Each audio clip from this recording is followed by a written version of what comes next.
Welcome to the store. Don't forget to like, subscribe, and support me. In the age of interstellar colonization, humanity had spread far beyond Earth, reaching the furthest corners of the galaxy. Each planet, distinct in culture and resources, operated independently, yet they were bound together by the fragile thread of the interstellar alliance. It had been decades since the alliance was established, and now, for the first time in its history, the election for the first unified interstellar president was taking place. The stakes were high. This president wouldn't just lead humanity, but determine its future in the galaxy. Three candidates had emerged from different planets, each with their own vision for humanity's future. Nathaniel Gray, the governor of Helios 7, a planet renowned for its vast industrial capacity, believed in technological advancement and unity. Arya Voss, the magnetic leader of Nirvana, represented the artistic and intellectual heart of humanity, emphasizing peace and diplomacy. And finally, Victor Rahl, the war-hardened general of Vauker, a planet steeped in militaristic tradition, called for strength and independence. From the beginning, the election was anything but ordinary. Each candidate had the daunting task of not only winning the hearts of their own planet's citizens, but also the votes of every other human-inhabited world. But the challenge was far greater than mere politics. With each planet's unique culture, the differences between them often led to clashes. It was an election fraught with intrigue, danger, and hidden agendas. Nathaniel Gray sat in his office on Helios 7, his brow furrowed as he studied the holographic map of the galaxy before him. The stars blinked softly in the dark room, their light casting a blue hue over his face. The election was just weeks away, and the pressure was mounting. The industrial elites of his planet demanded that he push for policies that would favor Helios 7's industrial dominance, but Nathaniel knew that such a strategy could alienate other planets. His platform had to be about unity, about forging a future where humanity stood together as one. But how could he convince the other planets to rally behind him, especially with the likes of Victor Rahl in the race? Victor had the backing of the military and many who believed humanity needed a strong leader to defend against the unknown dangers lurking in the galaxy. There were whispers of alien civilizations watching humanity closely, and some feared that their intentions were less than benign. Victor capitalized on that fear, painting himself as the only candidate capable of protecting humanity from external threats. Nathaniel knew that strength was necessary, but he also believed that humanity's true strength lay in its ability to cooperate and innovate, not in brute force. Arya Voss, on the other hand, was a different kind of opponent. Her platform was built on peace and diplomacy, values that resonated deeply with many planets, especially those like Nirvana, where the pursuit of knowledge and art was paramount. She argued that humanity's future lay in forming alliances with alien civilizations, not in preparing for war. While Nathaniel respected her ideals, he worried that she might underestimate the dangers that lay ahead. The galaxy was vast and filled with unknowns, and not every civilization would be eager to negotiate peace. As the election drew closer, tensions between the candidates grew. The media broadcasted every word, every debate, and every misstep to billions across the stars. Yet, beneath the surface of public discourse, a darker game was being played. Rumors began to circulate about alien interference. Whispers in the corridors of power suggested that a mysterious alien race, the Zerathians, had a vested interest in the outcome of the election. Some claimed they were backing one of the candidates, though no one knew which one. Nathaniel tried to push the rumors aside, focusing on his campaign. But when an assassination attempt nearly took his life, the political game changed entirely. The attack happened during a rally on Helios 7. A shot rang out from the crowd, and chaos erupted. Nathaniel fell to the ground, blood staining his suit as his security team rushed him to safety. The bullet had missed his heart by inches, but the message was clear. Someone wanted him dead. The investigation that followed revealed that the shooter was part of a rogue faction from Vauker, Victor's home planet. Though Victor publicly denounced the attack and claimed no connection to the extremists, the damage was done. The assassination attempt intensified the already high tensions between the planets. Arya condemned the violence, calling for an end to the divisive rhetoric that had fueled such actions, while Victor struggled to distance himself from the radicals on Vauker who had grown increasingly bold. Nathaniel, meanwhile, lay in a medical facility, recovering from his injuries. The near-death experience only strengthened his resolve.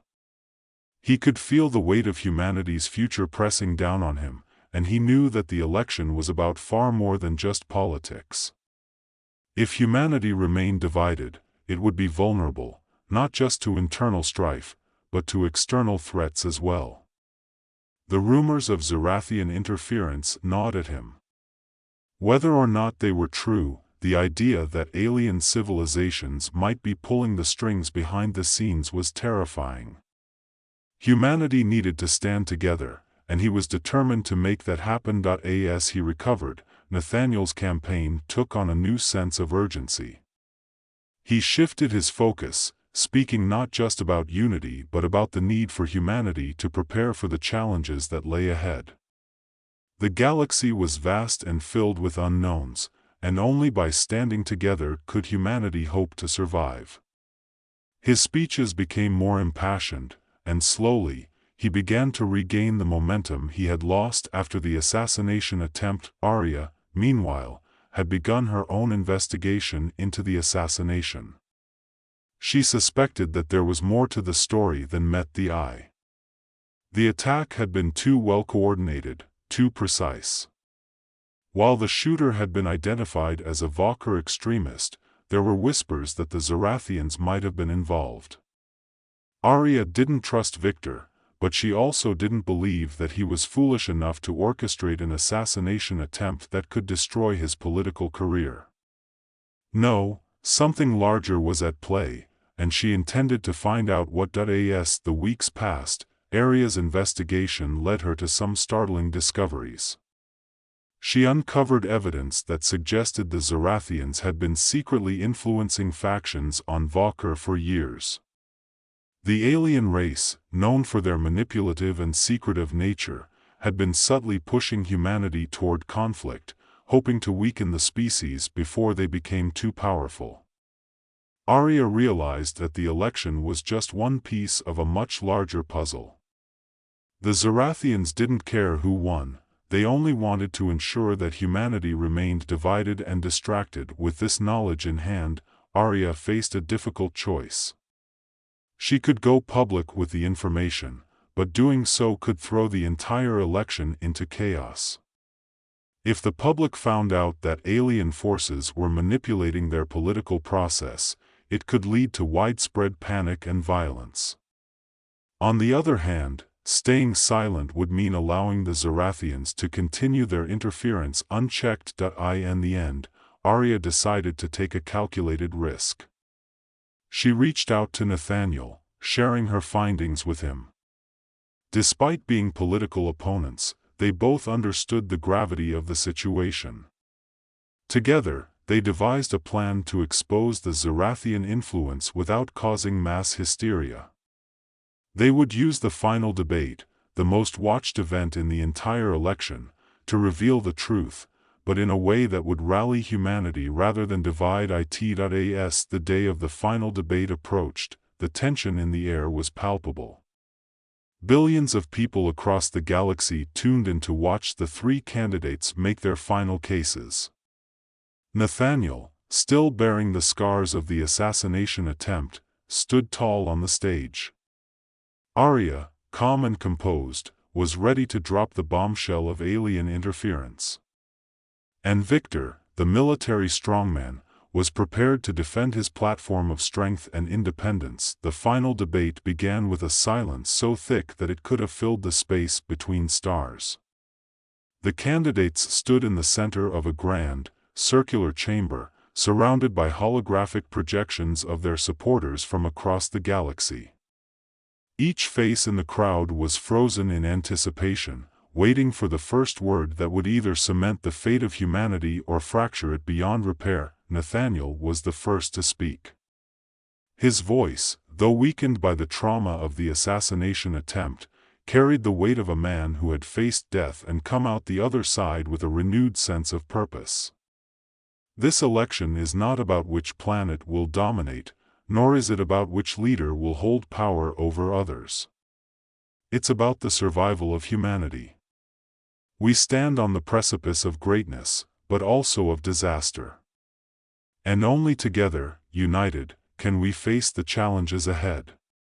He paused for a moment, allowing the gravity of his words to sink in. The room was still, save for the flickering of the holographic screens surrounding the candidates.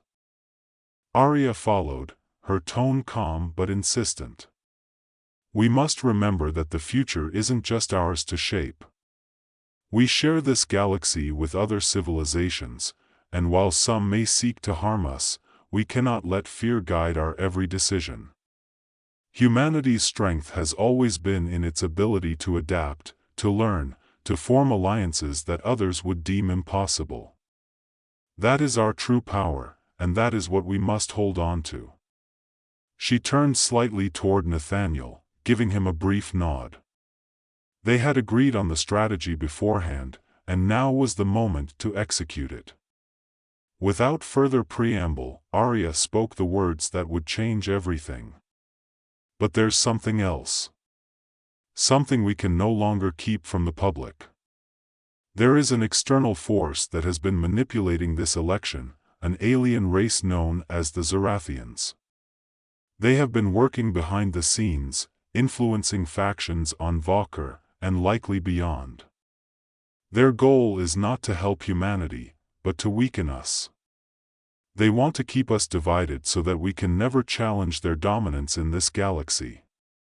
A murmur rippled through the audience. The holographic projections flickered with expressions of shock, disbelief, and outrage. Even the moderators were caught off guard, their usually controlled demeanor faltering as they struggled to maintain the flow of the debate. Victor's face darkened. He knew this moment was coming, but the sting of the accusation still hit hard. His jaw tightened, and for a brief second, the room seemed to hold its breath, waiting for his response. He could deny it, dismiss Arya's claims as conspiracy theories designed to derail his campaign, but deep down, Victor knew that would be futile. Too many pieces had already been uncovered, and denying the truth now would only make him look complicit. Instead, Victor took a deep breath and spoke, his voice steady but tinged with a weariness that hadn't been there before. The Zorathians have indeed been meddling in Vauker's affairs. I discovered this too late, and for that, I take full responsibility. But let me make one thing clear, my vision for humanity has always been one of strength and independence. I never intended for outside forces to manipulate our fate. I trusted the wrong people, and I will answer for that. But now, more than ever, we need strength. We need leaders who are willing to fight for humanity's survival, not just against alien forces, but against our own internal divisions. His admission was unexpected. Nathaniel and Arya exchanged a brief glance, both understanding the significance of what had just happened. Victor had, in his own way, conceded defeat. His acknowledgement of Zorathian interference, coupled with his failure to stop it, had damaged his campaign beyond repair. But in doing so, he had also taken a step toward healing the rift between himself and the other candidates. His focus had shifted, no longer purely on his own ambitions, but on ensuring humanity's survival. As the debate moved forward, the conversation turned to what would come next.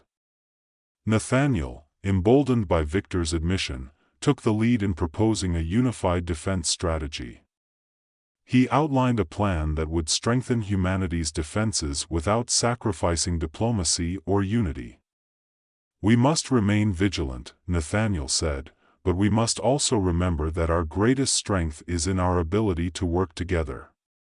The Zarathians thought they could break us, but they were wrong. We will show them that humanity cannot be divided." Arya, for her part, emphasized the importance of forming alliances with other alien civilizations. "Not every species we encounter will be like the Zarathians. Some will be our allies, and it's through those alliances that we will find the strength to stand against those who wish us harm." The debate ended not with the fiery conclusion many had expected, but with a sense of cautious optimism. The revelation of Zarathian interference had shaken the foundation of the election, but it had also provided a moment of clarity. For the first time, it was clear that humanity's future lay not in the hands of a single leader, but in the collective will of its people. The election results came in 2 days later, after what felt like an eternity of waiting. Nathaniel Gray was declared the winner by a narrow margin, with Arya Voss coming in a close second. Victor Rull, despite his admission and subsequent efforts to redeem himself, had lost the trust of many of his supporters. But in a surprising move, Nathaniel extended an olive branch to both of his former opponents. He invited Arya to join his administration as vice president, recognizing her diplomatic skills and vision for humanity's future. And to Victor, he offered a position as the head of the newly formed Galactic Defense Council, a role that would allow him to use his military expertise to protect humanity without the burden of political leadership. In his first address as Interstellar President, Nathaniel stood before a united crowd, the stars glittering behind him as he spoke. "Today marks the beginning of a new chapter for humanity. We face many challenges ahead, but we will face them together. The election may be over, but our work is just beginning. We must strengthen our defenses, build alliances, and prepare for the unknown. But above all, we must never lose sight of what makes us strong: our unity, our resilience, and our belief in a better future." As Nathaniel spoke, somewhere in the depths of space, the Zarathians watched. Their plans had been disrupted, but they were far from finished. Humanity had proven more resilient than they had anticipated, but the game was far from over.